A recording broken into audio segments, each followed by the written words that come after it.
Welcome to a special episode of OTT Talks, a series of conversations with think tank leaders and policy entrepreneurs. My name is Enrique Mendizabal. This episode is part of the Think Tanks in a Changing Europe series.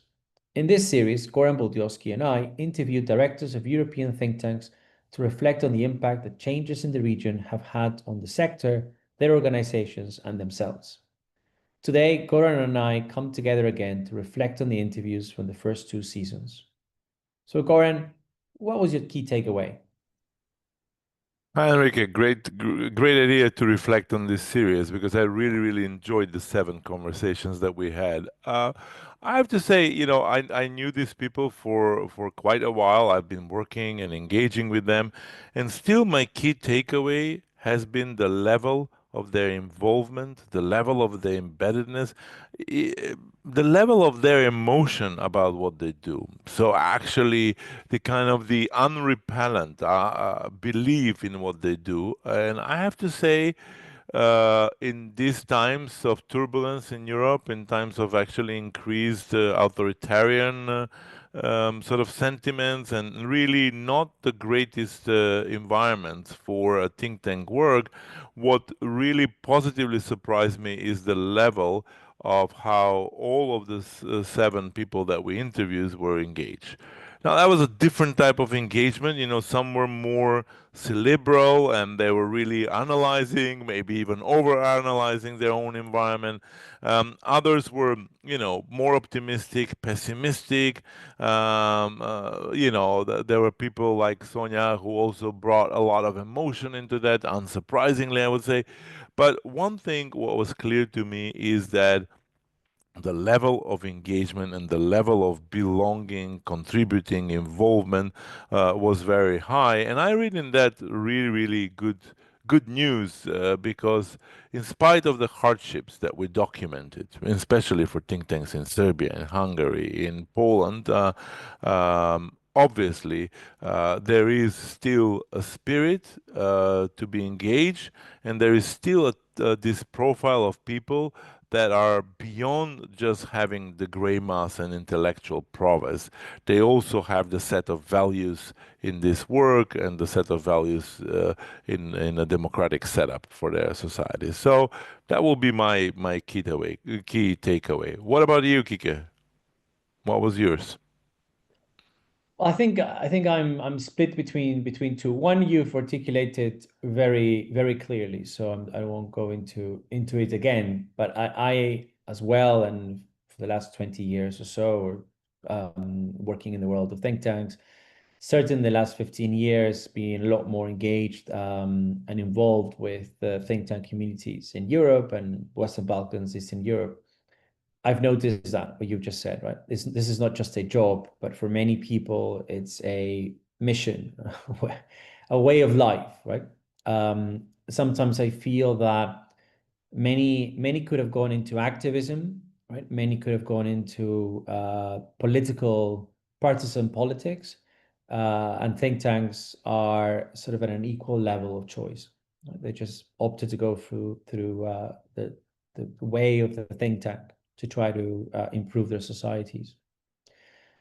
But the second key takeaway for me to some extent is, and we'll probably get into this later, but is this idea that as think tanks have been working hard, as these individual leaders have been working hard, as their careers have progressed, right, from the early days when they were setting up their organizations or maybe working in another space to now, the space they were trying to influence has changed as well.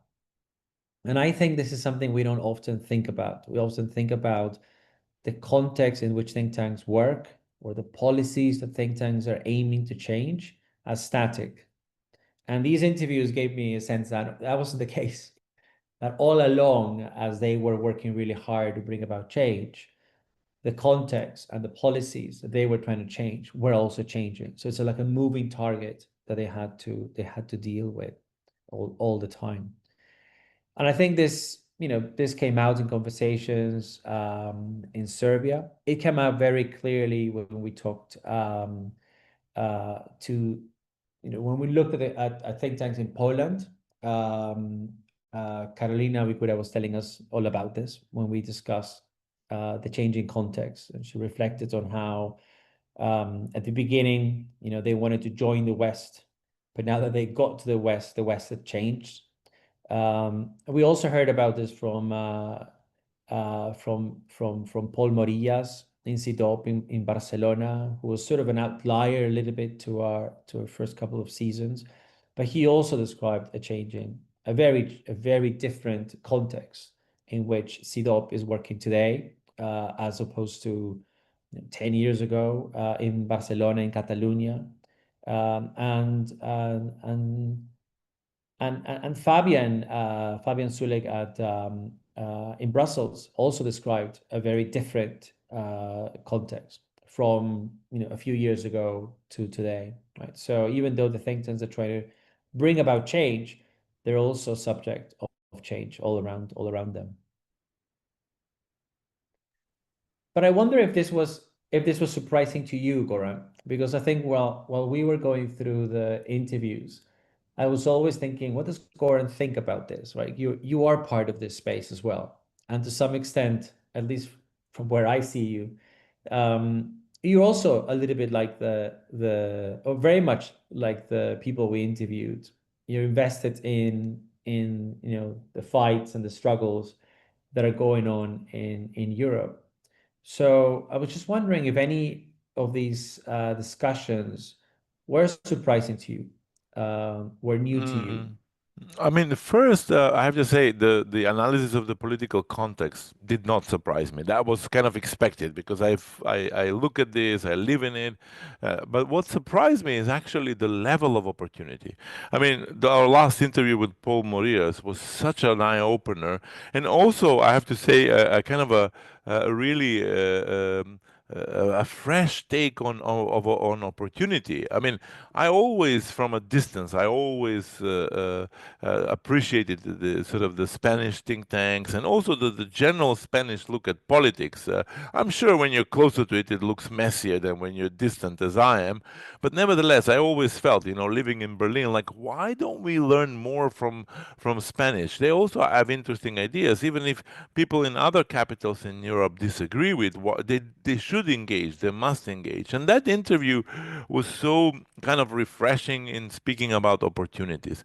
Then similarly, Vesela was talking about the crisis, but actually what kind of opportunities they bring, and really fighting against conventional thinking. And then how you have actually a very, let's call it a conventional think tank, although it's not fair to call the European Council on Foreign Relations a conventional think tank, but actually they represent a very sort of a middle of the way in political terms, a group of people that is firmly embedded into liberal thought, both on the left and the right political spectrum, and really as a forum for conversation. But I have to say, I was aware that there was a sense of urgency. But in her interview, what was really interesting it was the sense of actually opportunity. And even with Fabian Zulek, who is probably one of the greatest observers and really a great mind on the Brussels and the EU scene, and he may come more pessimistic to people who don't know him more closely. But even in what he was talking about, the European Policy Center actually was a story of success, of growth, and really capitalizing on those opportunities. I have to say, by the same token, I was not surprised that those in the smaller markets, and for me, the smaller markets are, obviously the hardship in Hungary, obviously Serbia, Macedonia with Simonida Kacarska. I think then the reality for those think tanks is a bit different because their market is much smaller and much more dependent on foreign funding and not different models of support also of your own government. And I think the story there is different. But I would say, all in all, I didn't expect the level of opportunity that the people described and the level of opportunities that actually they've seized in the current moment, which in my reading is pretty gloomy for Europe. What about you? Yeah, that's true. That's true. the I was going to say not the level of opportunity, but necessarily, but the level of hope, right? There was, even though there was description of Europe in many ways changing for the worse, or an increasing threats to civil society in some parts of Europe for sure. Um, there was a there was still a hope that things could work, or there was still an expectation that this wasn't a lost hope, or a lost cause, or lost battle. And sometimes, I mean, when I put my Latin American hat on and kind of reflect on the conversations that I have often with some Latin American think tank leaders and Latin American researchers, I feel we in Latin American region probably are going through a phase of losing that hope, right? Or thinking that it is a losing battle. But I was surprised that this wasn't the message that at least I left at the end of each interview, even if we had discussed for about 40 minutes how difficult things had been and were for many of the think tanks. I think something that surprised me, I mean, I sort of knew a little bit about this, but it did surprise me. Um, I think I'm gonna go back to something I said just before, but it's how hard it is to tell the difference between kind of a think tank and other types of sort of activist, or sort of social movement, sort of advocacy organizations, right? So I think these organizations, especially in Poland, in Serbia, in Hungary, are sort of always in the margins of what we understand to be a think tank, right? So they are shifting, they are adapting, they're adopting different functions on the go in response to their changing context, especially not just the changing context, but the changing circumstances, or even in the much shorter term.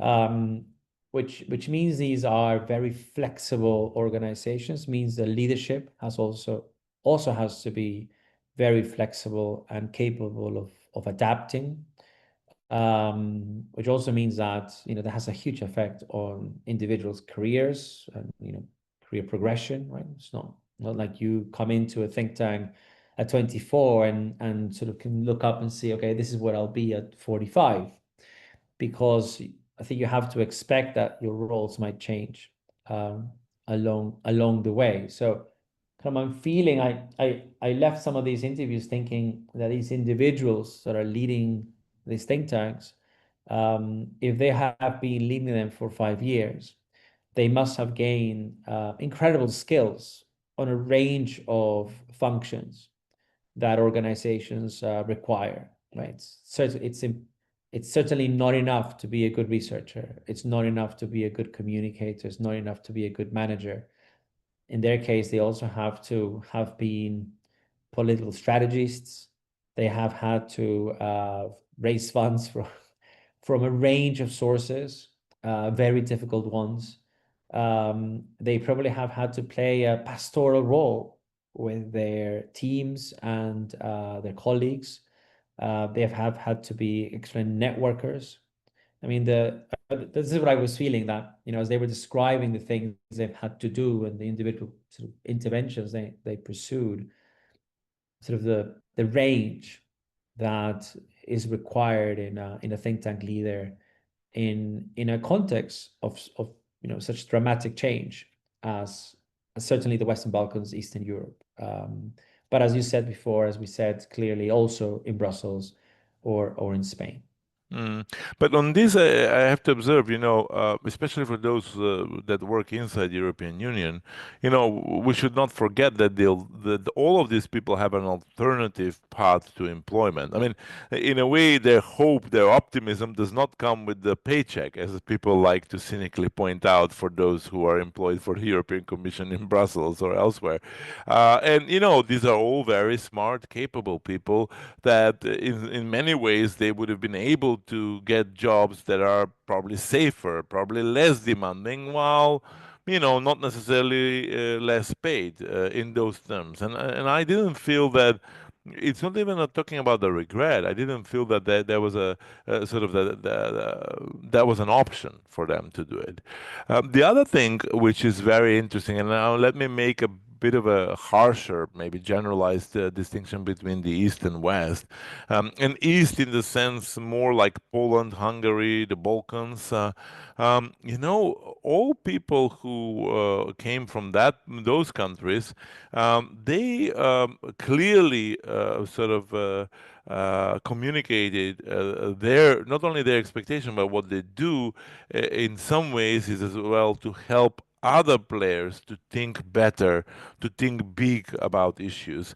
And that was this sense of agency. Okay, there's this civil society, and maybe we are a peculiar form of that, but we have the responsibility to actually feed in and help the rest of the civil society to put this analysis to be smarter, to be better. And I found that actually, in a way, unsurprising, but it was really, really good to have that. It was really good to have that very clear, eloquent sense of agency that it belongs.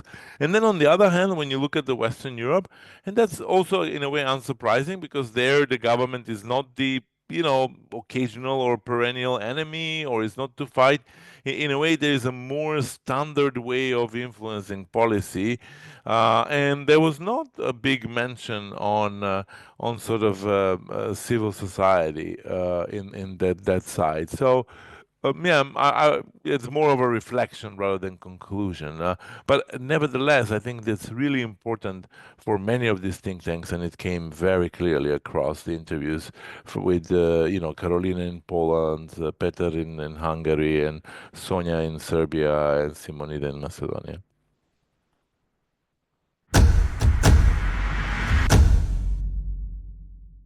Yeah, these are different realities. So they have certainly have had to deal with very different contexts, very different realities.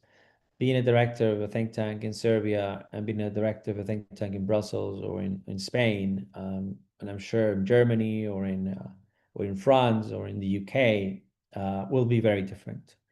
And it'll certainly be very different at a personal level. We can get to that in a second. But before we do, let me ask you something about how the think tank leaders describe the context in Europe. What did you think about that? Because we asked them to tell us, to use film and books and any other kind of sort of visual or audible props to help us describe that. What do you think about those descriptions of Europe? I mean, first of all, I have to say, I like the gimmick, and thank you for collecting this. I really recommend the listeners of this podcast to go on the OTT website to look at the collection of those because they're interesting in their own right, and they're interesting for two things. I mean, one aspect on the context, and I'm not only talking about the song that represents their own thinking or the movie that describes the context best, but what was interesting to me is actually how there was this dichotomy of having a very specific, let's say, local take or a national take, like coming with the very peculiarities. I mean, I remember vividly when Carolina went at length to explain us about the seminaries and how that was the story of the think tank and how that builds on an existing culture in Poland, or Peter Kreko, who really cannot extract himself from the political world in which he operates. How much engaged he was. Um, uh, but I have to say, what was interesting is that while they all had the pan-European perspective, and they never sort of steered away from thinking about how is this relevant and what is there for Europe. It struck me the level of detail of the national story. That's also some of the references that they use. While we have, American popular Hollywood references, I also think that we got a lot of references that I hope the listeners will really go and check out, because they're very specific for the countries where these people come from. And what was interesting is that actually, when you look at this more broader level, often we disregard that level of detail. While actually, not only for the think tankers, but for people living there, those are the details that shape their own perception and interpretation of things. The seminaries, the whose is this song, as Vesela was describing this documentary, or Sonia's many references on the troubled past of Serbia and the wars, also in the wars of the 90s in the Balkans and whatnot. And somehow, I felt like, even if I knew most of them, I felt like, I've brushed this aside. Really, one has to pay attention to this, and often in this very fast-paced world, somehow people do not have the time or the patience for those. And to me, that was really, really important about the context, that each of them brought a very localized, very national take, while not losing the picture of the broader European context. What about you? I mean, you're like an insider outsider to the continent. Yeah, exactly. I was very curious about the choice of movies. To some extent, as you say, I ended up drawing up a list and might put it in my to watch list for the next few months. But I was very interested in the whose is this song choice, because, as you say, speaks of the region, but it also speaks of a region that is not homogeneous, but it is they have a common song, which is sort of shared across the region, but everybody doesn't. So everybody sort of feels it's their own, and they don't agree on its origin, and it's maybe something that should be a cause for coming together can become also a cause for division. I can see that in my own region in Latin America happening all the time. Um, you're right also in pointing out that often when we asked about we asked about the context in their own countries and their own regions, and they were very comfortable choosing a film and describing their own context, their very immediate context, right? But I think that makes sense because it affects them directly, right? It's not just a context in which you are, which may or may not affect you, right? But this context is affecting them in an active way, and so it makes a lot of sense to think about it often. And I think the fact that they think about it often explains why it was so easy for them to describe it in so many ways, right? We've heard about a return to fragility. We've heard about the resurgence of nationalistic instincts.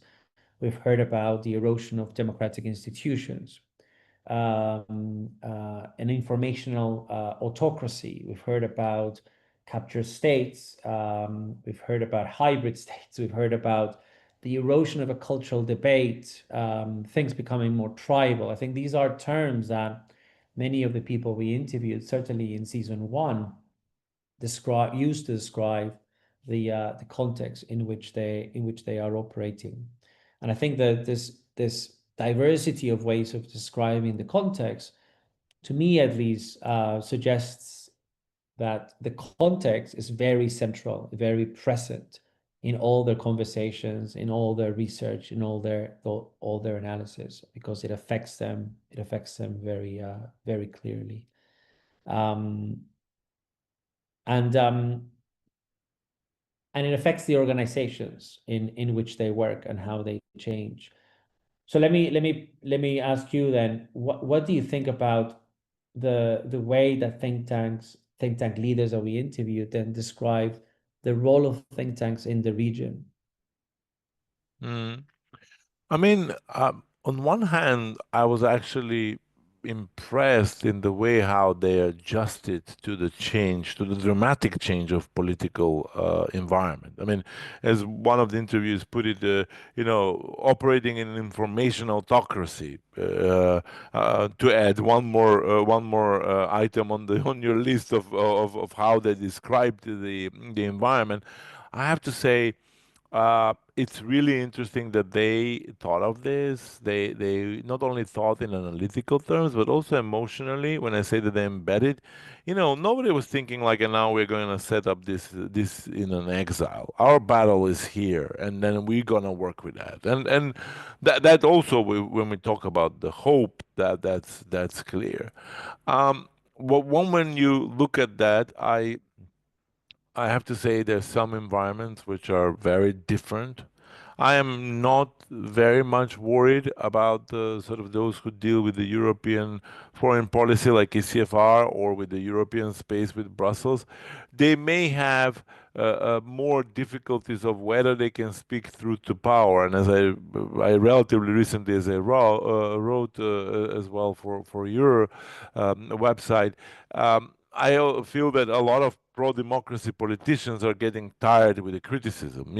While criticism is the bread and butter of pluralist society, they're attacked by their enemies, they're attacked by all these populists, and then they feel like, oh, you guys think things, you're like us, why do you need to criticize us? And I think that those people like in Brussels or ECFR or Paul Morias and others, they will have to really find the sort of the kind of the modus operandi that their criticism is heard, but probably it's communicated in a different way that they do not a self-censor themselves or antagonize with the pro-democracy politicians because they simply got tired of that criticism. But that's one level of challenge. And then as well with their own funding models, I think everybody was aware, while we want money from business, we don't want to sell ourselves out. While we want money from government, we want to be diversified. While we want money from European Commission, we do not want to be their mouthpiece. So I think they're aware. I'm more worried about the sort of the other countries. I'm certainly worried about Hungary and how this will pan out because then, somebody like Peter Kreko is already has been labeled, oh, you're the enemy, and in this populist politics, either you're with us or you work for us or you're an enemy, and that's a kind of a unfortunate but clear line. And the same thing when it comes to Poland, this swings, suddenly you have a government that you feel, oh, I can work, I can influence, and or the populist government with the PIS, where it's like, okay, again, we're enemy. And I think those will be much, much more difficult environments, especially because, things will be presented as black and white. In the Balkans and people who aspire to get in the European Union, I think there is this really enormous fatigue with the EU accession process, and there is a legitimate criticism. And I have to say, there, the biggest challenge will be even if think tanks offer a vision. I think these people could really look analytically and look through scenarios and say, okay, here's the vision of one type of getting to the European Union. That's another modus operandi where it involves European Union, but as well it involves other partners and countries and whatnot. But what I'm afraid is that they will not have a business model to sustain such an operation. And there, I'm more worried about the funding, and I'm more worried of who will pay for this.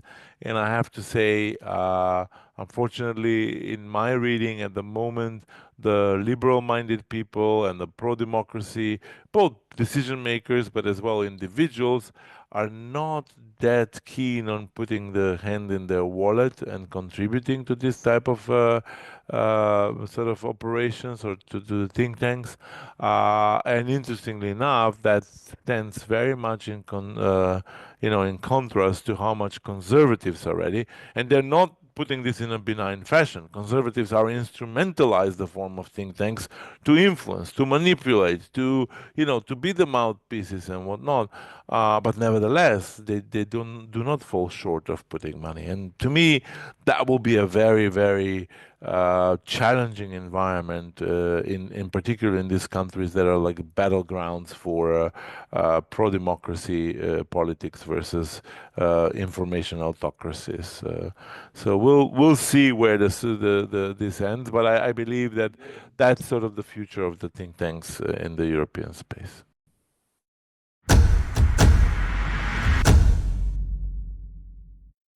You've mentioned the point of business model, which I think is crucial, because I think certainly the think tanks in Eastern Europe and the Balkans are facing a very different challenges, funding challenges than think tanks in Spain or Brussels and think tanks in most of Western Europe, where there seems to be, I mean, there is clearly a domestic funding base. Right? There are actors interested in supporting these organizations, whether it's at the national level or at the subnational level, or whether it's at the European level, as in the case of EPC in Brussels. But so the smaller markets, as you describe them, are struggling with this, and they're still very much dependent on foreign funding, which is not necessarily increasing, even if the challenges are getting better, getting bigger.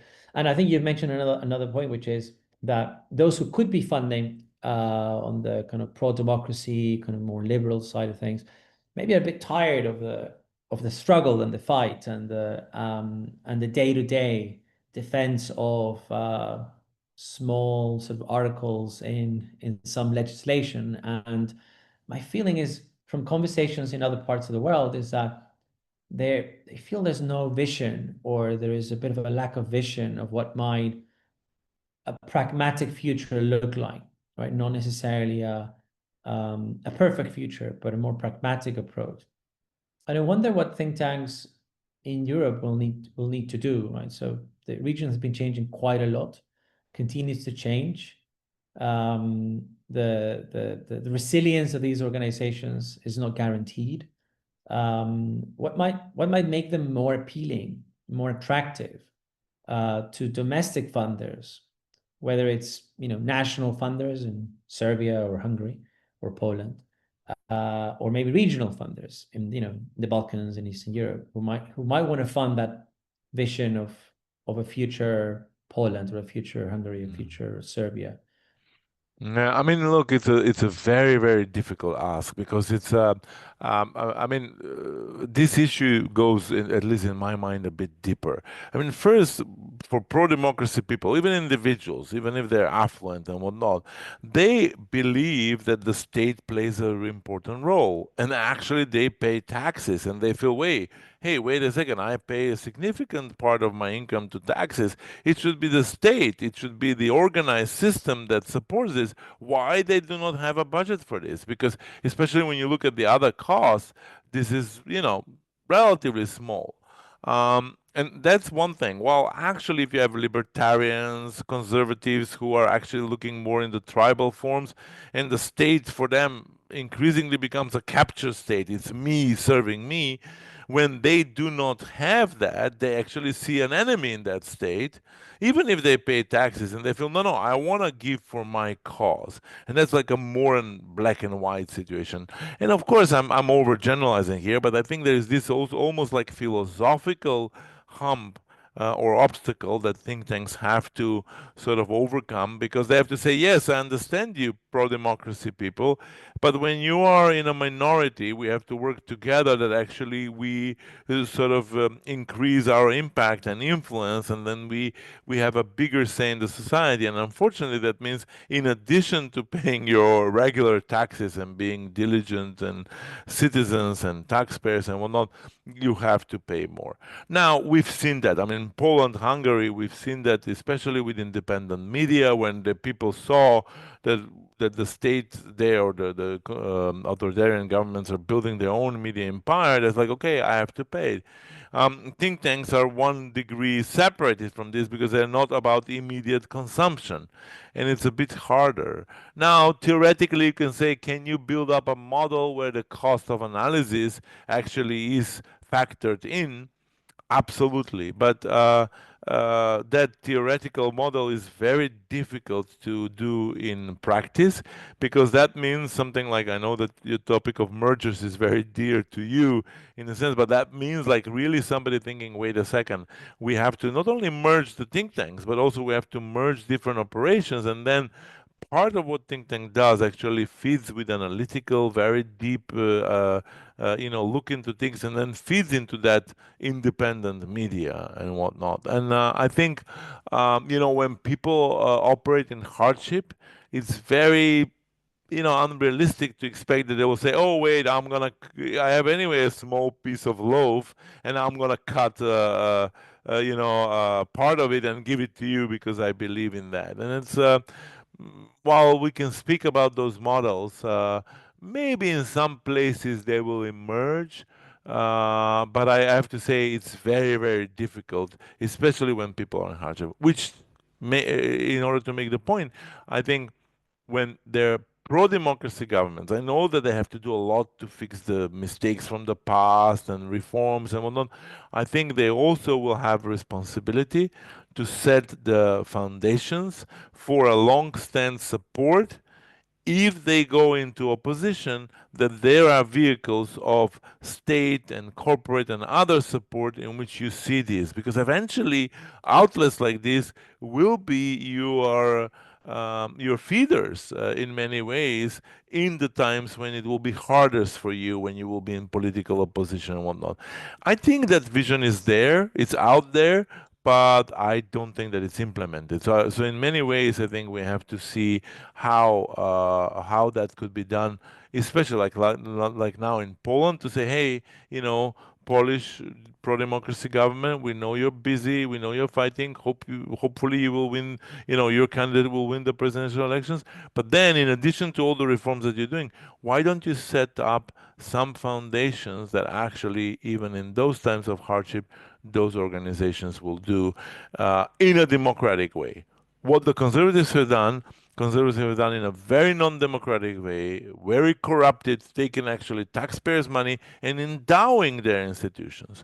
I'm not suggesting that the pro-democracy people should do the same, but I think the sense of protecting the people and the sense of providing for them, thinking that there is a probability that we will not be in government and there will be times of hardship, I think is necessary. So to me, that's more about the future in these contested grounds.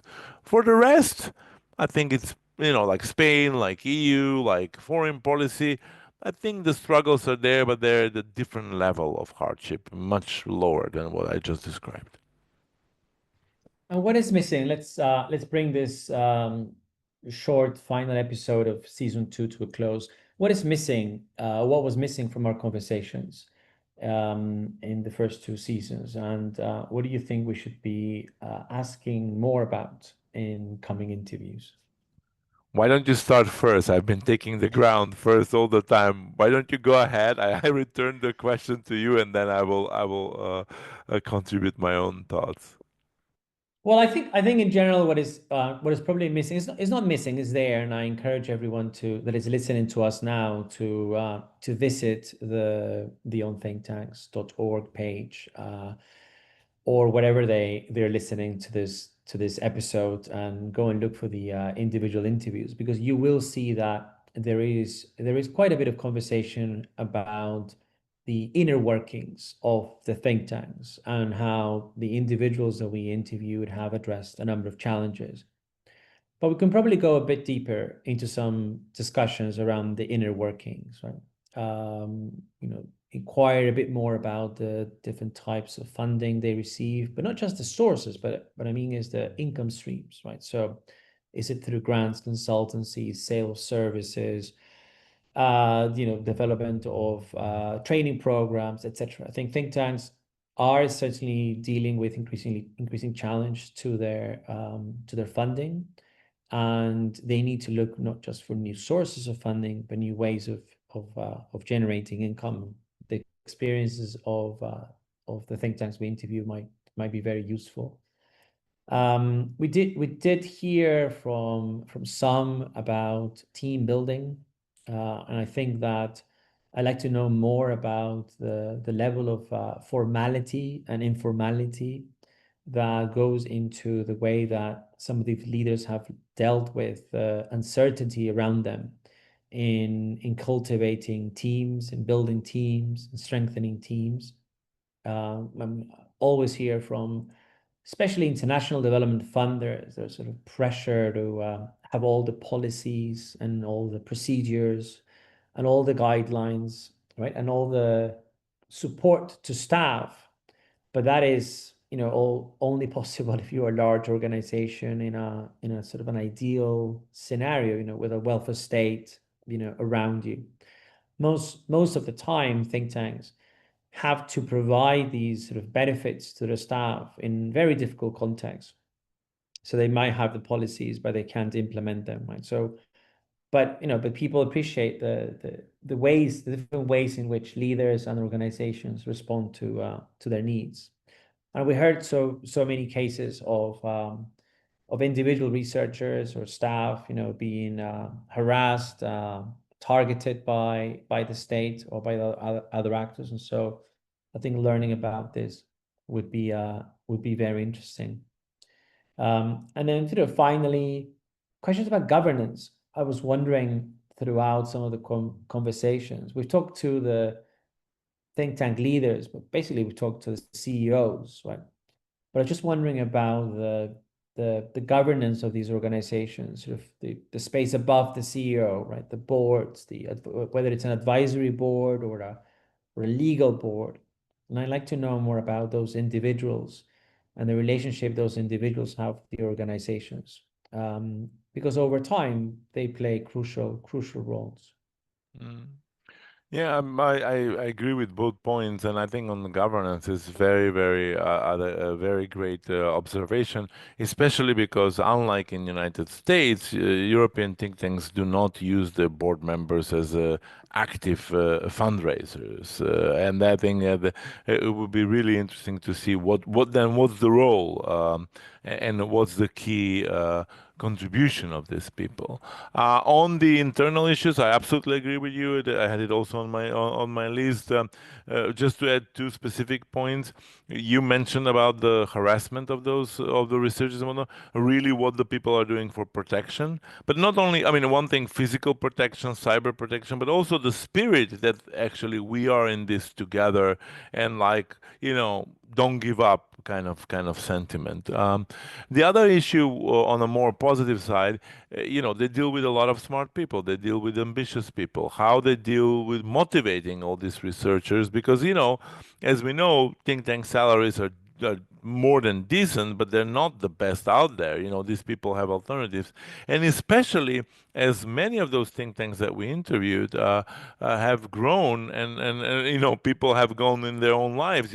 From singles to creating families, having kids, and whatnot, and how you keep on that all together when they're different, more mundane, but still legitimate challenges, and how you keep motivating these people to stay in this field. I've noticed, for example, for some think tanks, this is much harder than others.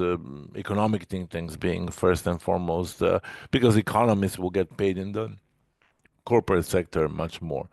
I have one issue to add to your list. I have to say, we probed some of them more on the new technology and the artificial intelligence and sort of the digital innovation. Just to say, I really want to see the think tanks being much more active on use of artificial intelligence and the use of new technology in the way not only how they make analysis, but also how they communicate analysis. Really, that's probably what was missing with the European think tanks. And I have to say, in general, probably we in Europe are laggards in this respect.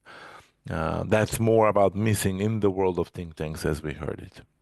Yeah, we have as a very early finding of our annual State of the Survey report survey, one of the things we found is that a lot of think tanks are using AI. But when we ask them about how they use AI, the vast majority, I mean, like the top 3 or 4 ways in which they use AI, is for editing my text, improving the grammar, just, helping me structure a proposal, help me turn this article into a LinkedIn post.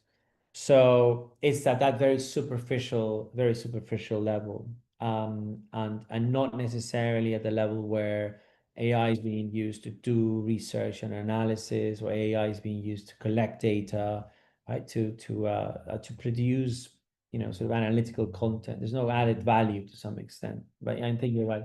But the other thing that I think is critical is, I think is crucial when it comes to AI and other technologies, and we've spoke about this already since the OTT 2020 online conference that we had to organize online because of COVID, is that most think tanks are sort of trailing behind when it comes to studying technology as an economic political force, right? The companies and the individuals and the money behind these technological tools that we use, because I think that's where the sort of the issue of public interest lies, right? So the huge impact that corporations, individuals, and money through technology are going to have on everybody's lives. And I think some of the interviewees already kind of described how that technology is being used against civil society across the region, right? So understanding the political economy of that technology will be very useful. Goran, I think we could keep going for a long time, but maybe we need to leave it for our next season, which we will start soon. So thank you very much, Goran. I look forward to that next season of Think Tanks in a Changing Europe, where we're going to continue to interview other think tank leaders in the region. We will try to put to them some of the lessons we've learned in the first two seasons, and maybe go deeper into some of those issues that we kind of left feeling that we need to know and discuss more with them. It has been really a pleasure. Thank you, Kike. I'm really looking forward, and to the listeners, just stay tuned, because we also challenge ourselves, and we hope we are already working on bringing a number of additional leaders, and also coming from our organizations that are usual but also less usual players in the field. And it's really a pleasure to be on this journey together with you, Kike. Thank you, Goran. So you can listen to the full series wherever you listen to your podcast, or by visiting on thinktanks.org. Thank you very much.